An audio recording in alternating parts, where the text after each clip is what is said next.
And welcome to the Confound Millennial, starring Steven Stirvin Michaels and featuring guest co-host Emma Kay. What's up? What's up? What's up? It's been a while. It's been a It while. has been a while. This last year has been kind of a blur. Yeah, I don't think it's even been completely a year yet, but I've lost track. but it's definitely felt like way more than that. I was in we didn't have video back then last time you were on. Mm-hmm. I didn't have all the fancy intro videos and all that. And I was in another state. I was in another state. I've moved Oh wow, 8 you hours were in north Georgia, now. right? Yeah, I was from Georgia, and now I'm in Kentucky. Okay, whereabouts? Kind of close to West Virginia. Okay, so Eastern Kentucky. Yeah, it's like in the middle of nowhere. You got to drive an hour to hit any other town. Gotcha. My family's all out in Louisville. Oh, okay. So Western Kentucky a little bit, but not too much about Eastern Kentucky. Yeah, it's weird because I moved from a small town in Georgia to a small town in Kentucky, but it's almost like a politically swapped small town. Huh, really? Like, when I moved up here for a while, I was feeling my old emo stage, so I slapped some eyeliner on. Nobody gave a crap. I was just they just thought I was another guy from the college in town. I went down to Georgia for Thanksgiving. That did not fly there. Oh wow, really? So it went from conservative to liberal and then back to conservative. Right. And so Gotcha. like everybody was freaking out on me. Somebody thought I had two black eyes. They just couldn't fathom. Oh man. Meanwhile, you're like, I've just been crying. Like, it's fine. I'm fine. Just been listening to a lot of My Chemical Romance, okay? Oh my God. Oh man, there's no need for that. So what have you been up to? Not too much. I'm actually I'm pet sitting at the moment, so this is not even my apartment, but Wow. I am pet sitting for two cats. I have like a little side gig that I do for house sitting and pet sitting, and it's nice little change of scenery. But other than that, not a whole lot. I'm still waiting for comedy clubs to start opening up a little bit. Um, and get to a point where I'm comfortable enough to be crammed in a room full of New Yorkers. I'm not quite there yet, but it slowly but surely seems to be starting to roll back out. I get my second vaccination shot on Saturday, so I will be officially vaccinated, fully vaccinated. I got I'll a feel a lot question better about after that. that. Mhm. I got a question about that, and it's nothing like political about like the shot itself. It's actually about, did you feel like drunk or high when you first got the shot? Because the guy I live with, he came back and he was like, "Hey, everybody." Oh wow, no, I did not have that reaction. I didn't really have any reaction. The most I had was a week after I got the shot. All of a sudden, I got this humongous like rash where I got the shot, and it was like the eighth day after. It was weird, but yeah, my arm just like swelled up and all Ugh. this stuff, but it seemed to go down. Um, no, I haven't. I didn't have anything other than that. I know the second shot is gonna suck. My aunt and uncle actually just got it yesterday, and today they're in bad shape. But Oof. uh, a small price to pay. Yeah, It'll be worth it. the guy I'm I can living deal with with. 24 hours of it. Yeah, the guy I'm living with, he just got his second shot today, and Mhm. I asked him if he felt sick or rough or anything. He's like, "Nah, I feel Yeah, I good." think it's usually like the day after it starts to hit you, but it seems like it's only like a day worth of misery. So I've lived plenty more days of misery than that. I can handle it. It'll be okay. Uh, I'm just glad that stuff's starting to open back up and we can kind of get back to anything that resembles any kind of normal.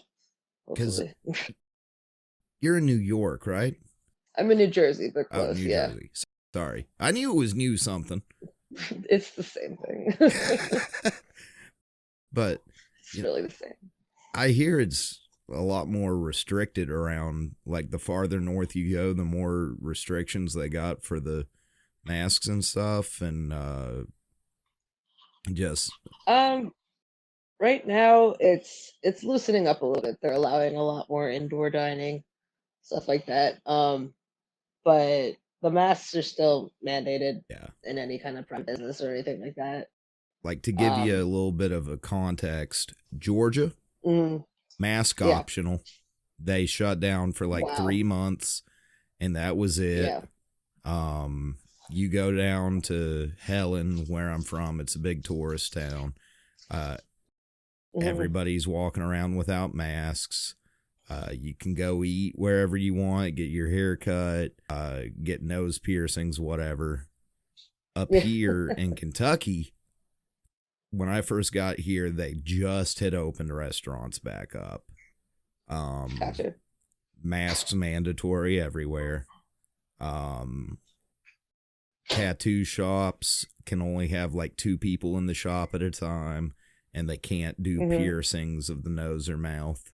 Yeah, I think it's the same here. I'm not sure about the piercings, but I know it's definitely like one person at a time in the shop or two, maybe.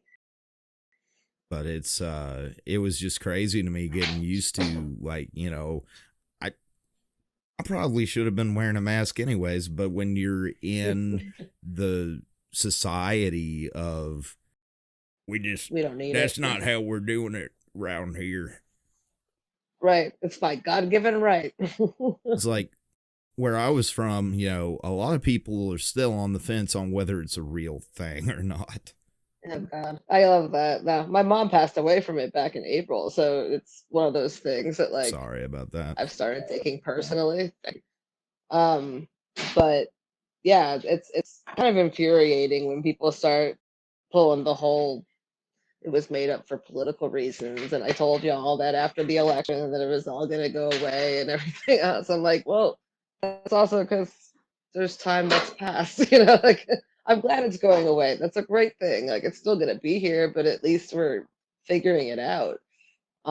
But it's definitely real. It's Yeah. Both my unfortunately parents definitely a real thing. and my little brother ended up getting it back in Georgia. And actually, almost everyone I know in Georgia has gotten it since I Wow. left. Okay. Like, Well, no that's because you haven't worn restrictions. any masks there. Yeah. No safety guidelines or anything, but everybody's getting it. And there's still Yeah. people around. They're like, I don't know. I think they had the flu. Oh yeah, yeah. It's just a bad flu. Uh, I mean, maybe, but flu's really dangerous too. Like Yeah. we don't want that either. I've been Yeah, lucky no, enough it's not to it's come in contact with it myself, though. And, me and my family up here, I'm living with family up in Kentucky. We've gotten tested I've just gotten tested once since I've been up here, mm, but everybody else has gotten tested a bunch of times. yeah. I was lucky enough that I really only had one kind of scare with anyone coming like super into close contact with someone with it. Um, but got immediately tested after that and turned out everything was good. So I'm happy for that. Um, I just want to get this last shot over with. Just move on with my life. It's time. It's been too long. What are you missing? Missing doing your stand up? I am. Yeah, it's rough because it's one of those things that I don't want to say it's use it or lose it, but it's it's hard to get back into that groove when you haven't been on a stage in over a year. It's you got to go through all that preparation and that um you know just positive affirmations in your head of saying like, okay, I can do this, I can do this again, I can get back there.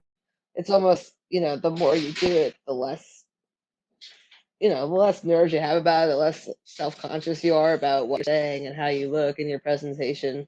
So it's especially now. I mean, if everyone's wearing a mask, I don't know who's laughing. Right. So, I just gotta go with my gut with it. But everything's different. I was doing a couple different uh Zoom like open mics and Zoom comedy shows and stuff like that, and it's just it's just awful. I hate it. Because so many of them, there's no laughter. Like no one, you can't laugh because you're the only one that's got a mic working. And someone once put it to me perfectly, where they said, "I feel like a stripper with no audience, and like laughs are my tips." Like so. Yeah. I'm dancing for nobody, and I don't know if anyone likes it or not, but because I'm leaving empty-handed from all of this, and it's exactly what it's like. It's really it's a different breed of comedy, and I think it's interesting. Some people have loved doing it. Some people love doing these Zoom open mics and everything else, and I can't. I find that. But Um, you hear me? I do now. I lost you for a second. Okay, there you go. Okay, cool. Sorry. Um, But yeah, no, some people love the Zoom stuff and the open mics, and I guess it's good in the sense that you can at least try out some material, and it's better than nothing for some people. But I don't know. It's a much different like way to present yourself when you're in front of your computer than when you're in front of people on a stage, Right. and it really I never realized how much of my set depends on what the people I'm doing the set for, how they react. Right. And now doing it without any reactions at all, I'm like, gosh, I don't want to do this anymore. I'm like, this is terrible. I'm like, I think I would actually give up comedy if it never went back to like being an in-person type thing, which is sad, but I mean, it's been hard. it's It's a been really completely hard. And it's different hard to be thing. funny right now. Like it's just, Right. And I couldn't imagine doing it over Zoom because, like, I do my podcasts over video, and that's it. Like, my right. therapist tried to do video with me the other day. That was awkward as hell. Um, Yeah, no, I haven't gone to that point yet. I can't do I it. tried to do some celebrate recovery meetings because when I moved up to Kentucky, everything is over Zoom like that, and that's just awkward too. That's Yeah, really awkward. it's very awkward. It's And more awkward than being there in person. You would think like, being around people in person, it's more nerve-wracking and people are judging you more or whatever. But like you get in front of a camera, you're like, ugh, this is even worse. Like this is just terrible. like now I Yeah, could it's see it's me too. it's like a whole new way of living. And what's worse about the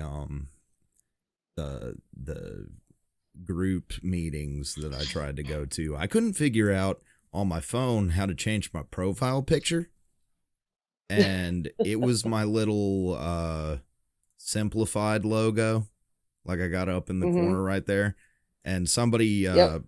personally messaged me and was like, "Hey, I don't know if that's like white supremacist stuff, but could you take it Oh down?" wow. I was like, "What?" Wow. Like it's my podcast. Yeah. Which happens to be about white supremacy, but still, it's my podcast. How dare you judge me correctly? Yeah. Uh, uh, but it's just it's some weird times, man. Like over the past year, I it's went since actually I think it was the month that we last talked on a podcast. mhm. I left my apartment, lived out of my car, a shed, and whatever couch I could find for about half a year. Right. Yeah. And Yeah. it's that kind of environment right now. People are just we're just trying to survive. And I actually I went to interview for an apartment a couple weeks ago, and I just got a letter back from the landlord, or from them, saying that my old landlord wrote a bad note about me. And I'm like, what in the world did I do? I'm like, bruh, Wow, what a dick. I They was say why? homeless It's for like, 6 months because of you. He raised the rent by wow. Yeah, 250 seriously. bucks right when COVID started. So, Ugh. Oh, yeah. that's so sad. That's so sickening. And I was not the only person that had to move out of there. Like, Right. we could have fought In the it, long run, they're losing money doing it, you know? mm-hmm. But, you know, it's Stupid. just a lot of trouble in trying to fight that. And I was like, I'll start my own business. I'll live out of my car. 1 month in, I'm tired of this shit. Yeah, I'm done. Yeah. But you know, it was weird. You know, I went off on drinking real bad after that first month, and then found myself Mhm. in a rehab for a little bit last year. But not once did I Okay. stop the podcast. There was some weeks where I had to Right. skip it, but I was running that thing out of a rehab. I ran it out of a pottery shop. I ran it out of my old That's co-host awesome. Chandler's room. We actually, our first video podcast. Man, I wish I loaded the video for this. Um we had set up, it was our first video one, so we set up a bed sheet in the middle of his room, and I was sitting on one side of it with the computer in front of me, and he was sitting on the other side of the bed sheet with his phone duct taped to his dresser. And there was just enough room to walk around, and we were ghetto rigging the hell out of that, but humble beginnings. That's right. So you knew this was going to come up, and I am judging a little. But what happened to your podcast? Honestly, I've been well, I moved first of all, so I also moved. I'm still in Jersey, but I moved down to South Jersey. Um, I started dating someone, so that's been also taking up some time. Hooray! Eh, bless her heart. Um, uh, she's laughing over. um, but so it's just kind of gotten lost in the midst a little bit. Um, I've also been in and out of depressions and in and out of different slumps, I which, feel that. as anyone with depression knows, makes things a lot harder to do. Yeah. um, just even motivation wise. But I do really need to get back into it because I feel like it's an important thing, and it's good for me therapeutically also to have some kind of an outlet now, especially since my usual outlet has been foiled for a while. It's So it's maybe like this will kick me back into gear. you had or have like a great idea there. You know, funny not funny, Thank you. comedians with mental health issues and depression, and you know, the second I saw you post about that in that group we met through, I was like, this is a cool idea. This is something that needs to be heard. And I still agree with that a year later. Like, it's a good idea, and I'm glad you started it. And I hope once things even out, and I'm not really judging, I'm just, you know, because I've gone through month or two without podcasting too because of depression. I've had Chandler come over to my apartment, and we start, and I do my welcome to the Confound. damn it, Chandler cut. I can't do this today.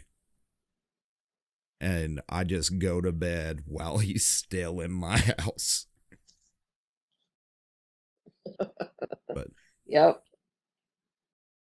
you never met Chandler, did you? Nope. Sadly to say, and this is, I've had a lot of bands on lately, so I haven't really gotten to. I don't mean to talk the whole time. Obviously, you can talk as well, but Talk. I haven't I been don't able have to a give lot to many say, honestly. updates. Chandler and I have officially split ways with the podcast. We are Okay. still friends. We're still brothers. I mean, we've lived together for like 4 years. Right. But he will be coming on sometime within the next month to do a goodbye episode. But other than that, it is a solo show now, which is nerve-wracking. Hey, it is. It is. But, I mean, congrats on sticking with it. Yeah, I get it. It's probably rough to, lose someone that you've been working with this whole time. But I think you got this. I enjoy your show, so Thank I you. appreciate you having me on too. Yeah, I got to the Absolutely. point where I was, really, really relying on Chandler for a while. And this past month, Right. I feel like I've grown as an interviewer, which isn't to say that I don't Hmm. miss Chandler being on the show, because I do. But also, it's been good to feel better about doing solo interviews, because a month before he left, I did one with one of my favorite bands, Joey Fleming of In Her Own Words. Hmm. And oh man, I just sucked. Okay.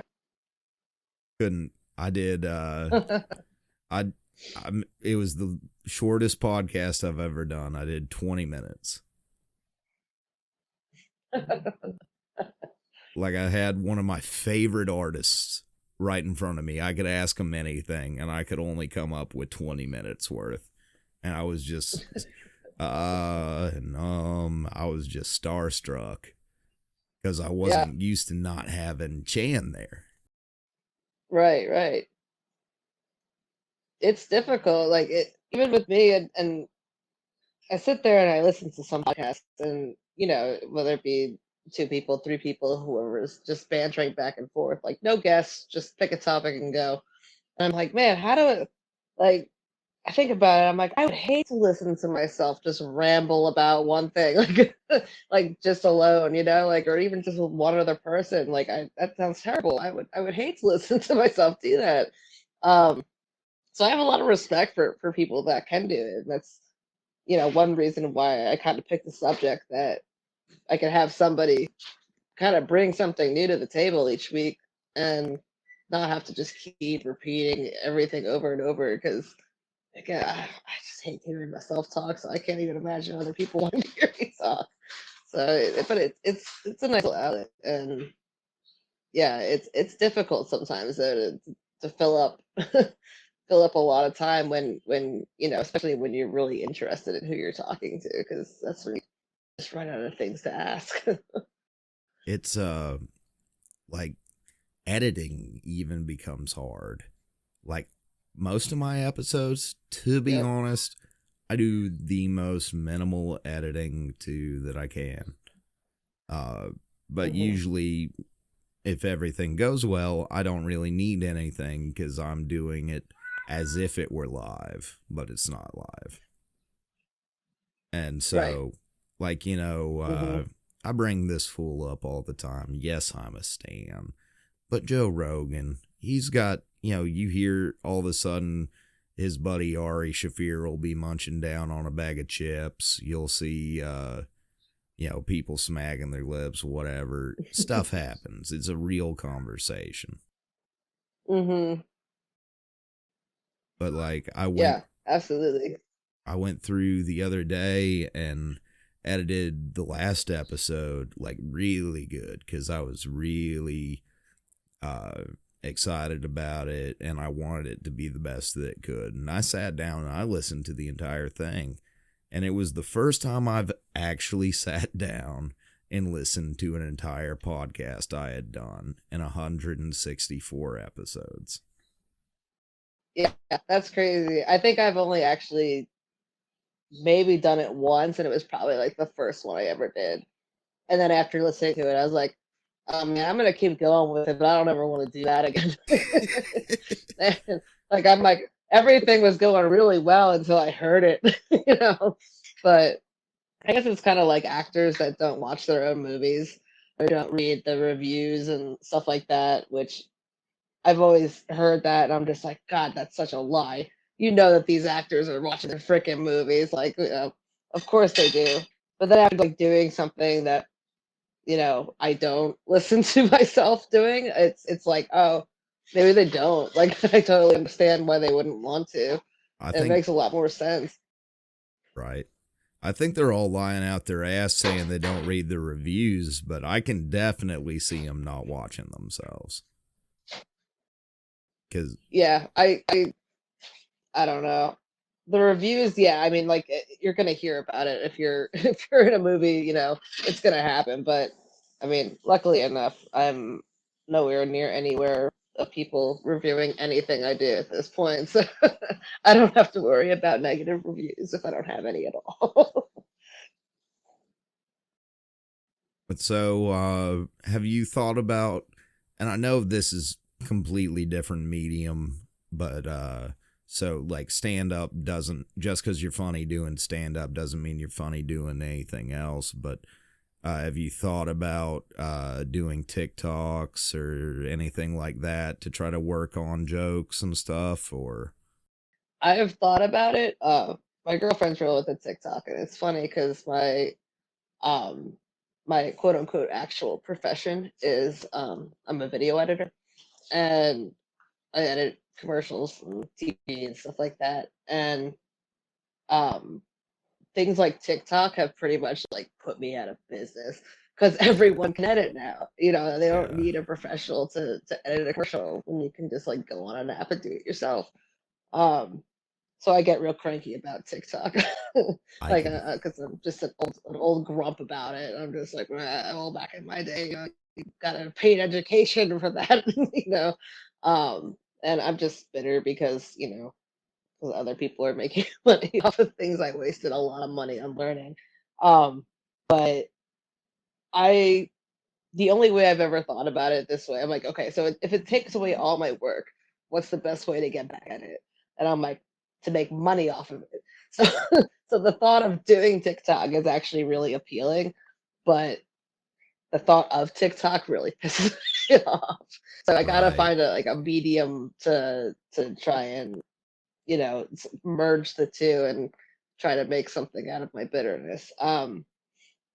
But it's one of those things where like that's probably the one route I would go as far as like a medium is concerned. Um, More so than Zoom stand-ups. Yeah.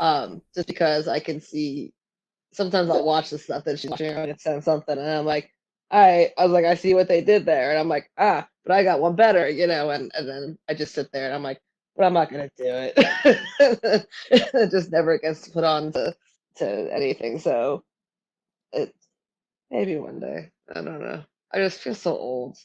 I feel so It's, old. I'm gonna be 36. Like I feel like I've just lost touch with everything. Just everything. I'm 10 years younger and I already feel the same way. But I was never in touch with anything. That's fair. I mean, I was out of high school when Facebook was introduced. And so like growing up, adolescence, teenager, there's MySpace for like a little while when I was in high school, but other than that, there was no like social media other than AOL or like instant messenger. And at the time that was fucking awesome. Like holy shit, I can talk to my friends like not on the phone. that was really cool. And I feel like part of me is still stuck in that, like that, like, if I answer the phone, my internet's gonna drop, sort of, sort of error. And everything just moves so quickly now. There's just new technology every week, and I'm just like, man, I'm still trying to figure out like why people even have an iPad. Like, I don't understand that at all. Like, I'm like, it's just a really big iPhone, man. Just just get a little one. But at the same time, especially when you're in a field that requires a lot of technical knowledge and things of that nature, it's kind of hard to fall too far behind and still stay relevant to what you're doing. So I try to at least know a little bit about everything. Uh, I think I have an account on every like social media platform, but I really just like only use Facebook because I'm old. And that's what old people do. It's like,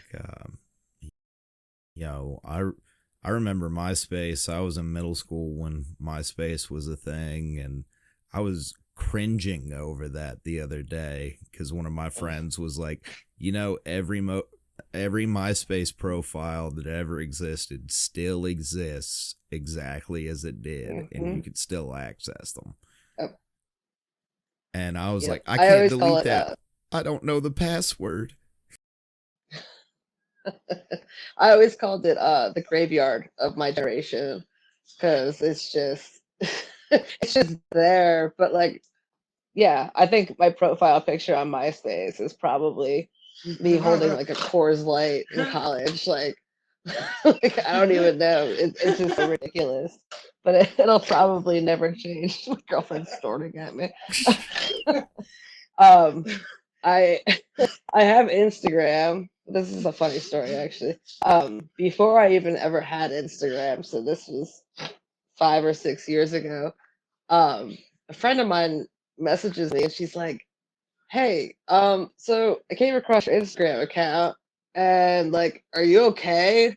And I was like, "The hell are you talking about?" I'm like, "I don't even have Instagram. What are you talking about?" And she sent me a link, and someone had opened an Instagram account using like my name with my picture and everything, and posted a picture of my tits on the Instagram account. And they were mine, and it wasn't the worst picture in the world. It really wasn't. But I don't even remember ever taking this picture. I don't know where it came from. I don't know who the hell had it. But that's how I was introduced to Instagram. And I had to have like all of my friends go onto Instagram and flag the account because I couldn't get into it to delete the account. So my tits were just hanging out all over Instagram. And my friends were like, "What do we do?" I'm like, "What do I do?" Like, what the hell?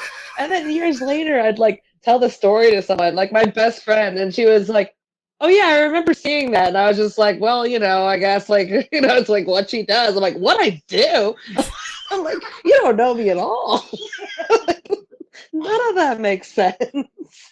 Oh If I my. ever found a picture of my friend's tits on Instagram, with like that's the only picture on the account, the only picture on the account, and I would like immediately be like, "Hey, your tits are on Instagram, just so you know." No, years this was up. Years. Years. Uh, Oh my years. Yeah, God. and I still don't know who the hell did it, but like, I just kind of put it behind me and tried to move on. Maybe that's why I don't use Instagram now. I'm like embarrassed. I'm like, well, fuck. I mean, everybody already knows my account, I guess. I don't know. It's just, yeah. It's the only time I've ever been like remotely catfished as far as Oh God. any of that goes. But Yeah, I actually a couple months ago I finally broke down and got cuz our email address that we used is spelled wrong. And I didn't catch it until I already set everything up to it. So a couple months ago I went ahead and I secured that actual spelling email because I was like, who knows who's going to figure out I spelled it okay. wrong and try to get, like, next thing you know, I have a very interesting guest list coming up. But Yeah. You know, I don't think there's any. I don't think I have any big crazy, tit reveals on Instagram or anything. I do know that there if you go for the hardcore fans of me, if you go back far enough, you will find a promo post for the time a stripper talked us into starting an OnlyFans, and somewhere with me with a Dungeons and Dragons bow tie, and that's about it. Oh God. Well, I mean, if you're gonna do it right. So you're doing it right. But we were Where just does going one to. get a Dungeons and Dragon bow tie? I don't know, but it was a little red bow That's even tie. more impressive. It was a little red bow tie, and it had dragons, the D symbol or the and symbol, and D20s on it. Wow. Okay. Those are like the dice, right? Like Yeah, the the 20 dice. sided. Yeah. Sorry, we're Yeah. super I never got nerds into around it, but I here. have a bunch of friends who do it. Oh, that's so sad. One day we're I going to know. start our own D&D podcast. We'll invite you then. I'm willing to give it a shot. But speaking of inviting you to things, I did think about something a little bit ago and it left my mind, but now it has come back to my mind. You aren't a fan of stand-up via Zoom. What if there were a live studio audience? So like I could hear them Yeah. as okay. I think it'd be easier, but no, I still need No. the like I still need to have that like mannerisms and like I feel like the way I present myself on stage is almost half the act. So it's hard to keep that persona when you're just seeing someone's face. Right. Um like right now. Yeah. This isn't funny. Like I don't funny, you know. I'm not doing anything funny. Um but that's how it feels when I'm up there. I just feel like I'm just like having a conversation, and that's all good and great, but not when you're supposed to be the one doing entertaining. Right. Um, but I'd be more open to it if that were the case than I would be just the regular. Here's a camera. Try to be funny. We'll tell you if you're gonna be good at the end. But yeah, that I was just wondering because there is a slight possibility of us doing a live show with a live audience, like in person, at some point near the end of this Okay. year. So we'll hit you up Okay. Yep. again around then, see if you feel any differently. We've already Absolutely. Yeah. No. we got some Anything for you, musical buddy. guests lined up, and it's going to be a fun time. It's awesome. Awesome. But yeah, I did do TikTok for a little bit, and I've gotten back on there. Like I stopped around Thanksgiving, and then I got back on there recently, and I've just been posting trailers for the podcast since. I was doing some real cringy stuff on TikTok. Tell. Well, I bought this number here for it. Nice little fedora. Yes. Everyone loves a fedora. Some pretty nice earbuds if I can get them untangled. I cannot. It's too much work. Oh, here they are. Oh man, those are sick. I love it. Yeah. They even light up. It's beautiful. But I was just Beautiful. making fun of e-boys and e-girls for a while, and it turned into this very weird, very cringy thing. And I tried delving into comedy one time, but it was Mhm. I actually got a video of it loaded already. If you want to see, I will warn you, it's out there. Yes. All right, Yes. let's Yes. see this. You know, it's not even about the art. It's not about the music. It's about a new generation with new problems and issues that we've never seen before. I feel like it's time we were sensitive to those. That mom's on OnlyFans, I paid to see her pee. I'm scrolling through her OnlyFans, imagine she's under me. I'm going to sex my stepmom, hope dad doesn't mind. Oh, fucking shit, dad's credit card's been declined. I love this. I love this. I smell a Grammy. I smell it. I can smell it from here. It should have I taken need off. to take it on the road. We're actually having a band meeting tonight to see whether or not we will create another one.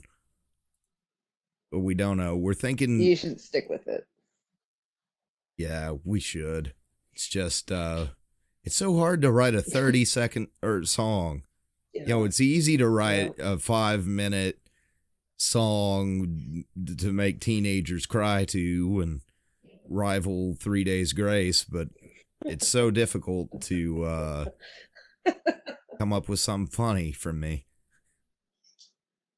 Because I've got notebooks full of sad shit. Full of it. I love it. I love it. And one more thing, it took me a minute to find it, but boom, Dungeons and Dragons bow tie. Yes. Yes. Yes. Perfect. I want that bow tie. I've never worn a bow tie. I don't know when I would ever wear a bow tie. I don't even play Dungeons and Dragons, but I want it. If you remember where you found it, let me know. I think it was like at a consignment shop, to be honest. Really? Yeah. Who would give that away? I don't know. You find some weird stuff at like Goodwills and consignment shops. I got a sign over on my nerd shelf that looks like it would, it's wooden. It looks like it would say live, laugh, love, but in reality it says avoid reality at all costs. Oh, I love it. I love it. It's such like a nerdy shelf, but I totally love it. You got to embrace your geek, Oh yeah. Be a dweeb. I got everything from Kingdom Hearts to Neopets on that shelf. Oh man, nice. Did you ever have a Neopet? I had a Gigapet and a Tamagotchi. Is it like the same thing? No, but you just reminded me of something that I got this week. A Digimon Tamagotchi. Yes.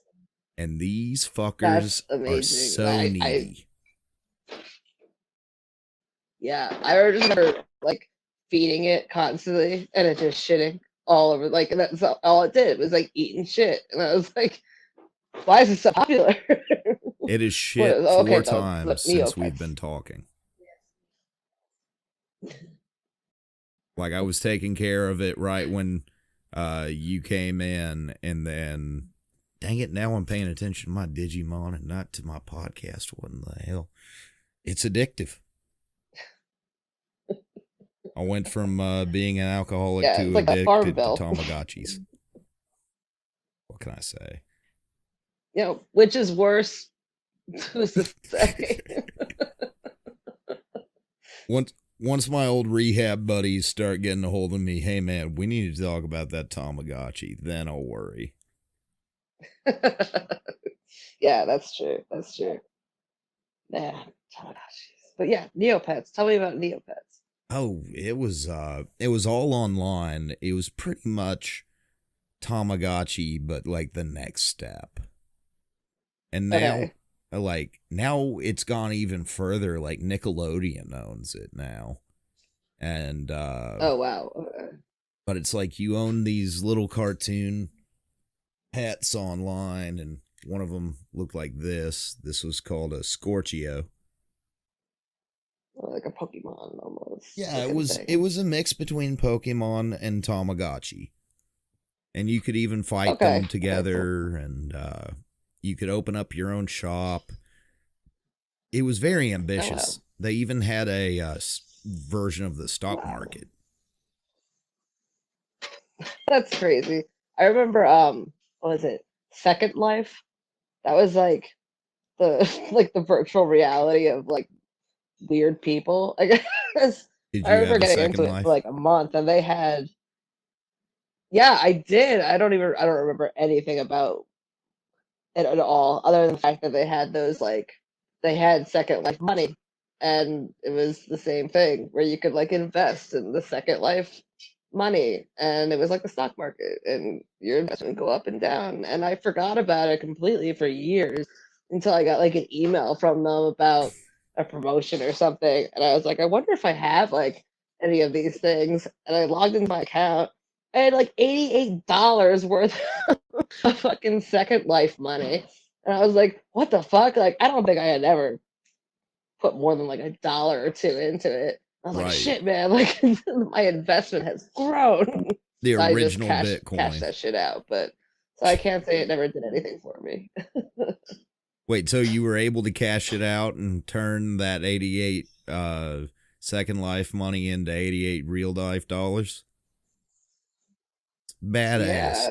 Yeah. Old Yeah. McKay was looking out for future McKay. Yeah.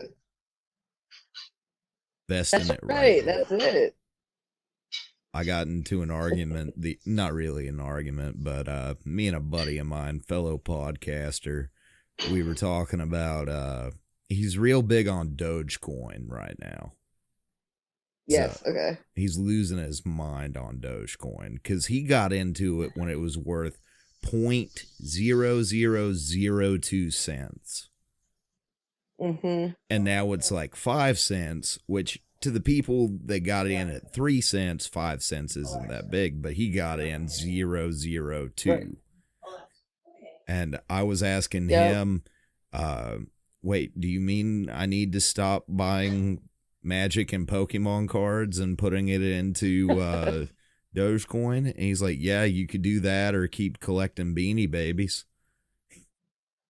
Oh God. Yeah, I remember when those were. I just remember everyone collecting all of them, like all of them, and they're like, "These are going to be a fortune. These are going to be a fortune." And now there are some that are, but like most of them are just like the nickel bin at garage sales. It's like just someone take my Beanie Babies, like get rid of them, please. And it's yeah, but that's like Bitcoin. Um, I wish I had invested into Bitcoin back when I like originally had a first chance because I remember hearing about it and I was like, how's that even gonna work? I'm like, why would I put money into that when it's just like there's nothing to show for it? Like how the hell do I know where my money's going? It didn't make any sense to me. And now I look back on it and I'm like, I really wish I had some Bitcoin. Like I remember when Bitcoin was just for like shady people on the black market to buy drugs, like firearms and like sawed off shotguns and shit. But now it's like that's like that's how people pay for shit. It's crazy. I anytime someone's like I accept Bitcoin, I'm like, why? Like what are you selling? But I missed that train and I wish I had that chance back now because holy shit, cryptocurrency is going insane. Yeah. I actually, once I got out of that rehab, I didn't have $1 to my name. But I took a Magic card and I sold it, and that gave me the gas money to get up to Kentucky. So, Yep, hey, but I collect hockey cards to this day. I still collect hockey cards, and it's so random. It's such a nerdy, random thing about me. But like sports cards will fetch you a lot of money if you got the right ones and the right people to sell them to. And I look, it's the same thing. It's almost like a stock market. You know, you buy them low and you sell them high, and there's a whole algorithm to it for people that collect. and now is your opportunity to get in early on the next biggest collectible card item. TCG, to some people, means trading card game. To me, it means the Confound Gathering. Where do I get this? In the official merch shop on Square side of the Confound Millennial. Thank you for asking, so I could plug it so easily. There you go. Everyone should get one of those because I see that value going way up. Way up. I had a podcast with a shop owner, like a magic card shop owner from the town I'm from, and he saw the one of Chandler, and he just started losing it. And he's like, I'm framing them. I'm framing them all in my shop. I was like, oh, thank you. That's amazing. They're like one of one. It's a rare collectible, man. There's just one. Who's lucky enough to get it? It's actually incredibly easy to start your own card game. Because it took me 2 hours to come up with those images. And then I found a website where I could print it out as a deck of cards. Split it up. I got 12. Awesome. Easy. That's so cool. I suggest everybody start their own card game. Oh man. That'd be fun. That'd be so much fun. It costs you just a couple hours of coming up with it and $20 of getting the deck to you. Like, hey, that's not bad at all. It's brilliant. But that is brilliant. We have run along for a little while, so I'll ask you this. Do you have any last words for the fans? Anything you'd like to say? Any concerns, cries of anguish, questions? Help. Help, just help. I don't know what, just help. Just someone explain everything to me. Just anything at all. No, but thank you for having me on. I appreciate it as always. And it's always a good time talking to you. So, but keep me updated on that live audience thing. I think that would be something different. That would be a cool idea. All right. Thank you. And thanks for coming on. I'll stay in contact. And as always, stay saucy, you hoe bags. This has been the Confound Millennial, starring Steven Stirvin Michaels and featuring special guest co-host Emma K.